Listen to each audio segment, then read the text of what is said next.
हम लोग रासायनिक अभिक्रिया समीकरण कक्षा 10th लेसन फर्स्ट आज पढ़ रहे हैं, जिसमें पढ़ना है रासायनिक अभिक्रिया के प्रकार में।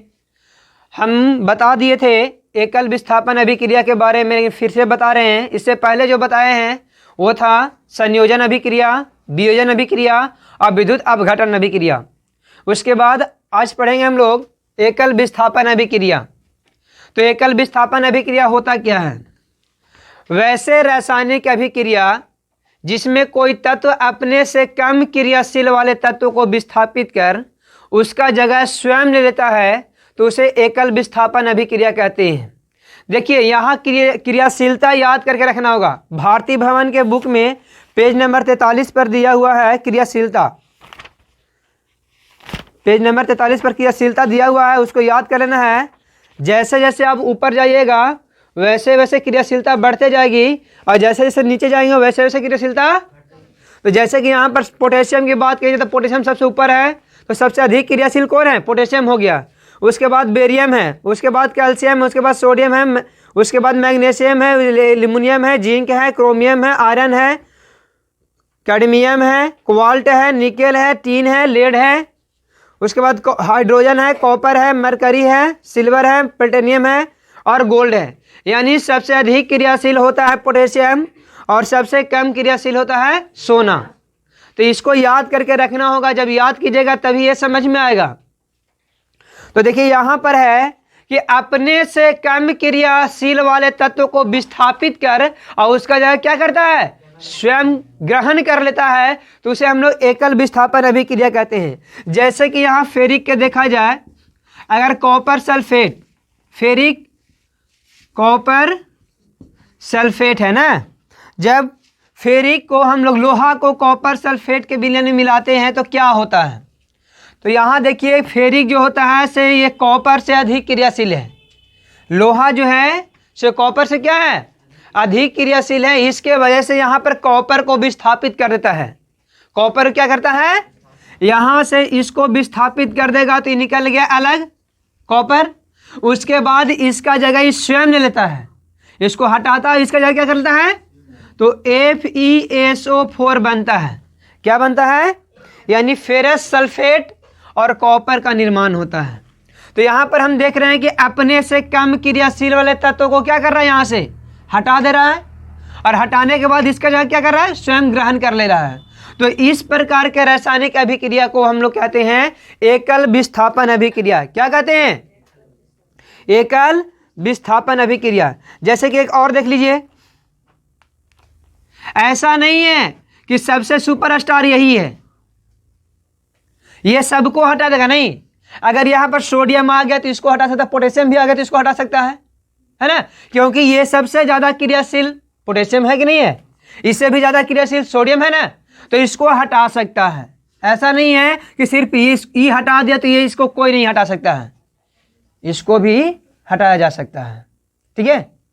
उसके बाद देख लीजिए यहां पर कॉपर, अगर AgNO3, यही ना जी, AgNO3 देखिए जब कॉपर को सिल्वर नाइट्रेट से रिएक्शन करा देता है तो देखिए कॉपर सिल्वर से अधिक क्रियाशील होता है। कॉपर जो होता है सिल्वर से क्या होता है? अधिक क्रियाशील होता है। इसलिए यहां पर क्या करेगा कि सिल्वर को विस्थापित कर देता है, तो सिल्वर बेचारा चला या इधर आ गया ना। उसके बाद यहां कौन बचा? तो कॉपर इसका जगह स्वयं ग्रहण कर लेता है। कॉपर जो है इसका जगह क्या कर लेता है? तो CuSO4 का, सॉरी SO3 ना है, SO3 का होल ट्वाइस हो जाता है। क्या होता है? अब देखिए यहां पर क्या कर रहा है? अपने से कम क्रियाशील वाले तत्व को क्या किया? यहां से विस्थापित कर दिया, विस्थापित इसका जगह स्वयं ले लिया। अच्छा सॉरी, NO3 होगा ना, NO3 नाइट्रेट। तो यहां पर क्या कर रहा है? कॉपर जो होता है सिल्वर को विस्थापित किया और सिल्वर का जगह कॉपर स्वयं ले लिया। तो इस प्रकार के अभिक्रिया क्या कहेंगे? इस प्रकार भी एकल विस्थापन अभिक्रिया। यहां से एक तत्व को क्या कर रहा है? विस्थापित कर दे रहा है, तो इसी को बोलते हैं एकल विस्थापन अभिक्रिया। अब देखिए इसको संतुलित कीजिए, तो यहाँ कितना है और ये कितना है, 2 ना हो गया जी, और यहाँ सिंगल, तो यहाँ कितना से लगाना होगा, सॉरी गलती हो गया, इसमें नहीं लगेगा, ये ठीक है सिंगल, ये 3 दूनी, तो 3 दूनी 6 अब ना हुआ, अब ए जी 2 हुआ, तो यहाँ भी क्या करना होगा, तो इस प्रकार से क्या हो गया, संतुलित हो गया। तो इस प्रकार की अभिक्रिया को हम लोग बोलते हैं एकल विस्थापन अभिक्रिया। क्या बोलते हैं, एकल विस्थापन। अब हम लोग यहां पढ़ेंगे उभय विस्थापन या द्विविस्थापन अभिक्रिया क्या है। ये रासायनिक अभिक्रिया का 5वां रूप है जिसको हम लोग पढ़ेंगे, उभय विस्थापन या द्विविस्थापन अभिक्रिया क्या है। इसको इंग्लिश में डुअल डिस्प्लेसमेंट रिएक्शन बोलते हैं। क्या बोलते हैं, डुअल डिस्प्लेसमेंट रिएक्शन। अब यहां पर क्या होता है कि जब 2 तत्व आपस में अभिक्रिया करते हैं तो अपने मूलकों का अदला बदली कर लेते हैं। मूलकों का क्या करते हैं, अदला बदली। तो यहां पर समझिए पहले ध्यान से, जैसे में ए और बी कोई तत्व है, ए और बी क्या है, और यहां पर एक्स वाई कोई तत्व है। जब ये दोनों आपस में रिएक्शन करते हैं तो मूल तत्व देखिए यहां पर ए होता है और यहां पर होता है वाई, सॉरी एक्स। ये ए और एक्स ही क्या है, मूल तत्व है। क्या है, तो ये दोनों क्या करता है कि अदला बदली कर लेते हैं, यानी यहां पर एक्स बी बनेगा और बन जाता है ए वाई, या ऐसे लिख देते हैं ए वाई बन जाएगा या एक्स बी बन जाता है। तो अपने मूलों का अदला बदली किए ना, तो इसी अभिक्रिया को द्विविस्थापन, ये इसको विस्थापित करता है और ये इसको विस्थापित कर रहा है ना, तो 2 को विस्थापित हो रहा है, तो इसलिए इसको बोलते हैं द्विविस्थापन या उभय विस्थापन अभिक्रिया। तो यहां पर ये मूल तत्व होते हैं, ये क्या होते हैं, मूल तत्व होते हैं। जैसे कि यहां पर देखिए ध्यान से,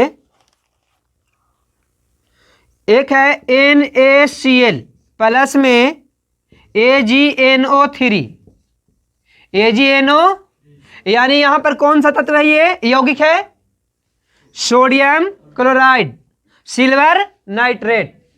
तो यहां पर जब ये दोनों आपस में रिएक्शन करते हैं तो मूल तत्व के रूप में यहां हो गया सोडियम और यहां हो गया सिल्वर। तो मान लीजिए कि ये ए है और ये बी है, ये जो है से क्या है, और ये हो गया एक्स और ये हो गया, तो यहां पर क्या करेगा कि अदला बदली करते हैं लोग, क्या करते हैं, अदला बदली करते हैं। तो यहां पर क्या करेंगे, ध्यान से देखिएगा कि ये वाला बन जाएगा अलग और ये वाला चल जाएगा। तो देखिए ए वाई, तो ए के रूप में कौन है, Na, और वाई के रूप में कौन है, NO3, यानी इसको क्या बन गया, सोडियम नाइट्रेट बन गया। उसके बाद एक्स के रूप में यह कौन है, Ag, और बी के रूप में यह कौन आया है, क्लोरीन है। तो सिल्वर क्लोराइड का यहां अवक्षेप प्राप्त हो जाता है। क्या हो जाता है, तो यहां पर हम देख रहे हैं कि अपने मूलों का अदला बदली कर ले रहे हैं ना 2 तत्व, तो इसी अभिक्रिया को द्विविस्थापन अभिक्रिया कहते हैं। अब यहां पर बात होती है कि मूल तत्व ये क्यों हुआ, तो देखिए क्योंकि सोडियम जो होता है से एक इलेक्ट्रॉन इसको त्याग देता है, तो प्रधान तत्व यही ना, मेन तत्व यही ना हो गया। जैसे में अगर हम किसी को कार्य देते हैं तो हम उसका मालिक हैं कि नहीं है, तो यहां पर इलेक्ट्रॉन त्याग करके इसको ना बनाता है ये यौगिक। सोडियम इलेक्ट्रॉन त्यागता है तो इस पर प्लस चढ़ जाता है, और क्लोरीन इलेक्ट्रॉन ग्रहण करता है तो इस पर कौन चढ़ जाता है, माइनस चढ़ जाता है। तो यहां पर क्या होता है, सोडियम जो होता है से इसका क्या हुआ, मालिक ना हो गया एक तरह से। जब ये मालिक हो गया तो मूल तत्व के रूप में यही ना हुआ। उसी तरह से यह सिल्वर भी क्या करता है कि इलेक्ट्रॉन खो करके इसको दे करके यहां पर क्या बनाता है, एक यौगिक बनाता है। तो यहां के लिए ये कौन हो गया, सिल्वर क्या हो गया, मालिक हो गया। तो अब मालिक जो हुआ दोनों अपना ट्रांसफर कर लेते हैं कि तुम्हारा जगह हम ले रहे हैं और हमारी जगह तुम ले लो। तो इसी को अदला बदली कहते हैं। क्या कहते हैं, तो मूलों का अदला बदली करके नए यौगिक बनाते हैं। तो इसी अभिक्रिया को उभय विस्थापन या द्विविस्थापन अभिक्रिया कहते हैं। क्लियर है, बहुत लोग ये समझ में नहीं है कि मूल तत्व क्यों इसको कह रहे हैं। तो देखिए सोडियम के बाहरी कक्षा में 1 इलेक्ट्रॉन होते हैं और क्लोरीन के बाहरी कक्षा में 7 इलेक्ट्रॉन होते हैं ना। तो दोनों को अष्टक पूरा करना होता है। ये होता है 2 8 और 1, और ये होता है 2 8 और 7। तो यहां पर क्या करें, ये भी चाहता है कि मेरा बाहरी कक्षा में 8 इलेक्ट्रॉन पूरा हो और ये भी चाहता है कि मेरे बाहरी कक्षा में, इसको पूरा होने के लिए 7 इलेक्ट्रॉन चाहिए, इसको पूरा होने के लिए एक ही इलेक्ट्रॉन चाहिए, सही ना। तो अगर सोडियम कहता है क्लोरीन से तुम हमको 7 इलेक्ट्रॉन दे दो, तो क्लोरीन नहीं कहेगा सोडियम से कि हम पागल हैं, तो ही हमारा 1 इलेक्ट्रॉन दो ना, तुम हमको 1 इलेक्ट्रॉन दे दो, तुम हमसे 7 मांग रहे हैं, तुमसे 1 ही मांग रहे हैं, तो मजबूरी में 1 इलेक्ट्रॉन इसको देना होगा। तो जैसे ही 1 इलेक्ट्रॉन इस पर आएगा उसे ही क्या हो जाएगा, एक प्लस चार्ज आता है, एक माइनस चार्ज आता है। तो प्लस चार्ज कौन होता है, जो कर्जा देता है, और माइनस में कौन होता है, जो कर्जा, तो कर्जा देने वाला मालिक होता है ना, और कर्जा लेने वाला क्या हो जाएगा फिर। अगर मान लिया जाए कि कर्जा दे दिया इसको और हमको खेत जोतवाना है, हम कर्जा दे दिए हैं, तो हम कह रहे जाके खेतवा जोत दो, हम वसूल कर देंगे, तो जाके जोतेगा ना, क्यों हमको कह रहे जाके हमारा खेतवा जोत दीजिए, वो नहीं कर सकता है। तो इसीलिए ये क्या हो गया, अब मूल्य तत्व हो जाता है, क्या होता है, तो अपने मूलों का अदला बदली करते हैं और एक नए यौगिक बनाते हैं, दो या नए यौगिक बनाते हैं, तो उसी को हम लोग कहते हैं द्विविस्थापन अभिक्रिया। क्लियर है। अब दूसरा देखिए, बेरियम क्लोराइड सोडियम सल्फेट के साथ रिएक्शन करेगा, तो यहाँ क्या करेगा, बेरियम जो होता है तो सोडियम को विस्थापित करेगा, और सोडियम किसको, तो अपना मूलों का अदला बदली कर लेंगे, तो यानी ई हो गया ए, आई हो गया बी, हो गया एक्स, आई हो गया वाई। तो अदला बदली देखिए ध्यान से, ए किसके पास जाएगा, वाई के पास, तो क्या बनेगा, BaSO4 बनेगा, बनेगा ना जी। तो और उसके बाद क्या बनेगा, यहां पर बनेगा NaCl, Na दोनों का ना है, तो कट जाएगा, तो अकेले नहीं बचेगा, फिर कटेगा ना जी, दो यहां भी आ गया, तो इस कट जाएगा, तो इसको बोलते हैं सोडियम क्लोराइड, क्या बना। अब इसको संतुलित कीजिए, तो Ba सिंगल ठीक है, SO4 ठीक है, Na कितना है, यहाँ सिंगल है, यहाँ दूगो है ना, तो दो से गुना कर देंगे, तो दो हो ना गया, आई भी दूगो हुआ कि नहीं हुआ, हुआ ना, तो ये हुआ संतुलित करना। अब ध्यान से देखिए, तो क्या हुआ, यहाँ पर A चला गया है X के साथ और B चला गया है Y के साथ, तो अपने मूलों का अदला बदली किए है ना, तो इस प्रकार की अभिक्रिया को क्या बोलेंगे, द्विविस्थापन। या देखिए ये भी अवक्षेप बन गया, क्या बन गया, देखिए अवक्षेप बनना मतलब क्या, हम बताए थे ना कि किसी विलयन से ठोस बनकर बाहर निकल जाना क्या कहलाता है, अवक्षेप कहलाता है। जैसे कि हम बताए थे कि दही को खूब महते लास्ट में मक्खन निकलता है कि ना, ठोस के रूप में बाहर आता है ना, विलयन से बाहर मक्खन निकल जाता है ना जी, तो मक्खन क्या हो गया, अवक्षेप हो गया, क्या हो गया, तो यहाँ पर ही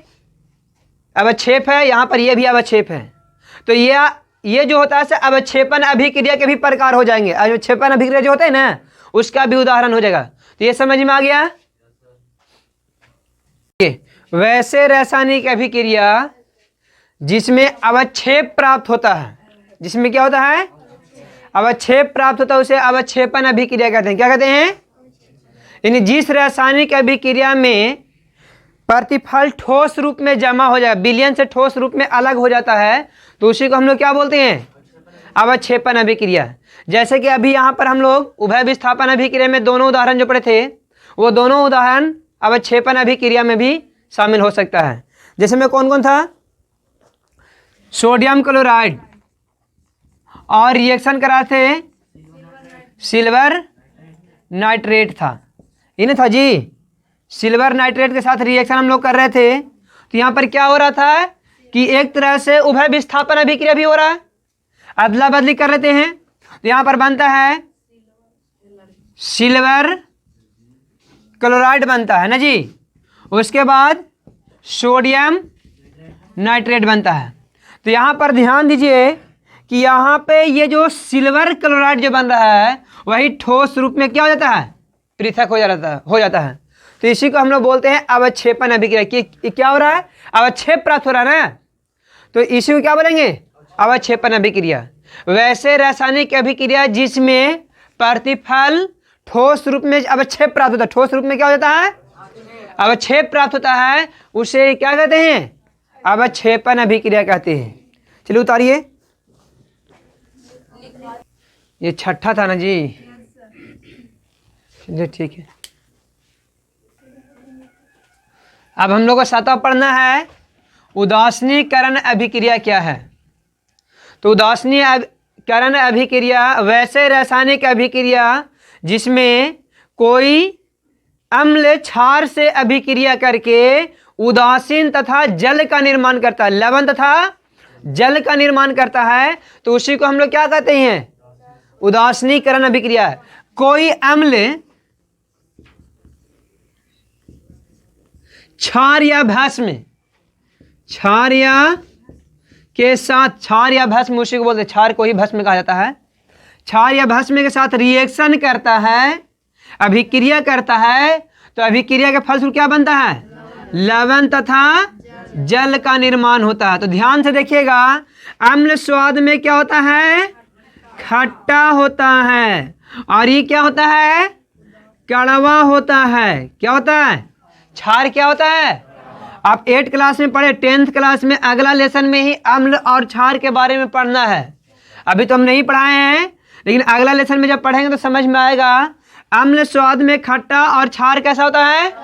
कड़वा होता है। लेकिन यहाँ पर जो लवण बन रहा है ना तो खट्टा होगा और ना ही कड़वा होता है। तो यहाँ पर दोनों का गुण खत्म ना हो गया, तो ये गुण जब खत्म हो रहा है तो इसको बोलते हैं कि उदासीन कर दिया। क्या कर दिया? इसीलिए इस अभिक्रिया को उदासीनीकरण अभिक्रिया कहते हैं। वैसे रासायनिक अभिक्रिया जिसमें कोई अम्ल क्षार से अभिक्रिया करके लवण तथा जल बनाता है, तो उसे हम लोग क्या कहते हैं? उदासीनीकरण अभिक्रिया कहते हैं। क्या कहेंगे? जैसे कि सोडियम हाइड्रोक्लोरिक अम्ल, हाइड्रोक्लोरिक अम्ल और सोडियम हाइड्रोक्साइड, हाइड्रोक्लोरिक अम्ल और क्या है?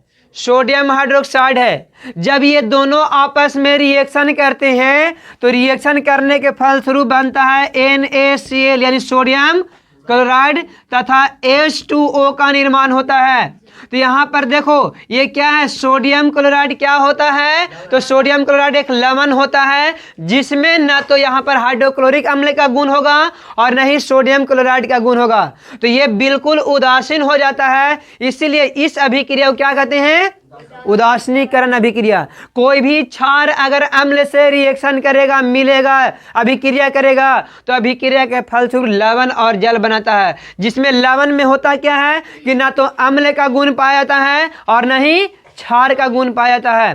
तो ये बिल्कुल उदासीन हो जाता है। इसीलिए इस प्रकार की अभिक्रिया को हम लोग उदासीनीकरण अभिक्रिया कहते हैं। क्लियर है? अब अगला हम लोग को पढ़ना है, कौन था जी? 8वां ना था जी? 8वां है, जिसमें हम लोग को पढ़ना है प्रकाश रासायनिक अभिक्रिया। तो हम लोग बोलेंगे वैसे रासायनिक अभिक्रिया जो सूर्य के प्रकाश में संपन्न होती है तो उसे हम लोग प्रकाश रासायनिक अभिक्रिया कहते हैं। यानी सूर्य के प्रकाश को उपस्थिति में होने वाली अभिक्रिया को क्या कहते हैं? प्रकाश रासायनिक अभिक्रिया कहते हैं। जैसे कि आप लोग सुने होंगे प्रकाश संश्लेषण। प्रकाश संश्लेषण में क्या होता है कि हरे पेड़ पौधे सूर्य के प्रकाश की उपस्थिति में अपना भोजन का निर्माण करते हैं ना, जो ग्लूकोज बनाते हैं। तो उस प्रकार की अभिक्रिया को हम लोग क्या कहेंगे? प्रकाश रासायनिक अभिक्रिया कहेंगे। क्योंकि प्रकाश की उपस्थिति में ये होने वाली अभिक्रिया है ना, जिसमें क्या होता है कि CO2 और H2O आपस में मिल करके ग्लूकोज का निर्माण करते हैं और ऑक्सीजन गैस बनाते हैं। तो यहाँ पर हम देख रहे हैं कि ये जो अभिक्रिया हो रहा है किसकी उपस्थिति में हो रहा है? प्रकाश की उपस्थिति में, सूर्य के प्रकाश के उपस्थिति में हो रहा है। इसलिए इसको बोलते हैं प्रकाश रासायनिक अभिक्रिया। तो कोई पूछ देगा कि प्रकाश रासायनिक अभिक्रिया का एक उदाहरण दो, तो हम लोग बोलेंगे प्रकाश संश्लेषण। क्या है? प्रकाश संश्लेषण किस प्रकार की अभिक्रिया है? तो प्रकाश रासायनिक अभिक्रिया है। क्या है? अब यहाँ पर देखिए AgCl यानी सिल्वर क्लोराइड, जब इसको आप धूप में रख दीजिएगा, सूर्य के प्रकाश की उपस्थिति में रख दीजिएगा, तो सिल्वर अलग और क्लोरीन अलग हो जाता है। तो यहाँ भी ये जो अलग हो रहा है किसकी उपस्थिति में हो रहा है? प्रकाश के उपस्थिति में न हो रहा है। तो इस प्रकार के अभिक्रिया को क्या कहेंगे? प्रकाश रासायनिक अभिक्रिया कहेंगे। तो प्रकाश रासायनिक अभिक्रिया के ये 2 उदाहरण हुए। सबसे महत्वपूर्ण उदाहरण कौन होगा? तो ये वाला होगा, जिसमें हम लोग प्रकाश संश्लेषण की बात कहे हैं, है ना। प्रकाश संश्लेषण के बारे में हम लोग बायोलॉजी के फर्स्ट लेसन में ही पढ़ेंगे कि क्या होता है प्रकाश संश्लेषण, है ना। फर्स्ट और सेकेंड लेसन में पढ़ना है। अब हम लोग 9वां पढ़ेंगे जिसमें लिखा हुआ ऑक्सीकरण अभिक्रिया। ऑक्सीकरण अभिक्रिया क्या है? तो वैसे रासायनिक अभिक्रिया जिसमें ऑक्सीजन का संयोग या हाइड्रोजन का निष्कासन होता है तो उसे हम लोग ऑक्सीकरण अभिक्रिया कहते हैं। ऑक्सीकरण में क्या होगा? ऑक्सीजन का संयोग होना चाहिए या तो हाइड्रोजन का निष्कासन होना चाहिए। तो इस प्रकार की अभिक्रिया को क्या कहते हैं? कोई भी यौगिक है, यौगिक या तत्व के साथ ऑक्सीजन का जुड़ाव होना चाहिए। ऑक्सीजन क्या होना चाहिए? या हाइड्रोजन के निष्कासन होना चाहिए। तो इस प्रकार के अभिक्रिया को हम लोग बोलते हैं ऑक्सीकरण अभिक्रिया। क्या बोलते हैं? जैसे मैं यहाँ पर देखो C+O2, तो क्या हो रहा है? एक तत्व है ना ये कार्बन, तो कार्बन के साथ ऑक्सीजन संयोग करके क्या बनाता है? CO। तो ऑक्सीजन का इसमें जुड़ाव न हो रहा है, संयोग न हो रहा है, तो ये हुआ ऑक्सीकरण अभिक्रिया। क्या हुआ? ऑक्सीकरण अभिक्रिया। और भी है, जैसे में H+O2, क्या बनेगा? SO2। तो यहाँ भी क्या हो रहा है? सल्फर के साथ ऑक्सीजन का संयोग हो रहा है, तो ऑक्सीजन का संयोग होना क्या कहलाता है? ऑक्सीकरण अभिक्रिया। क्या होता है? ऑक्सीकरण अभिक्रिया। तो ऑक्सीकरण अभिक्रिया समझ में आ गया ना। वैसे रासायनिक अभिक्रिया जिसमें ऑक्सीजन का संयोग या हाइड्रोजन का निष्कासन हो रहा होगा तो उसको क्या बोलेंगे हम लोग? ऑक्सीकरण अभिक्रिया। अब 10वां है अवाकरण अभिक्रिया। 10वां क्या है? अवाकरण अभिक्रिया।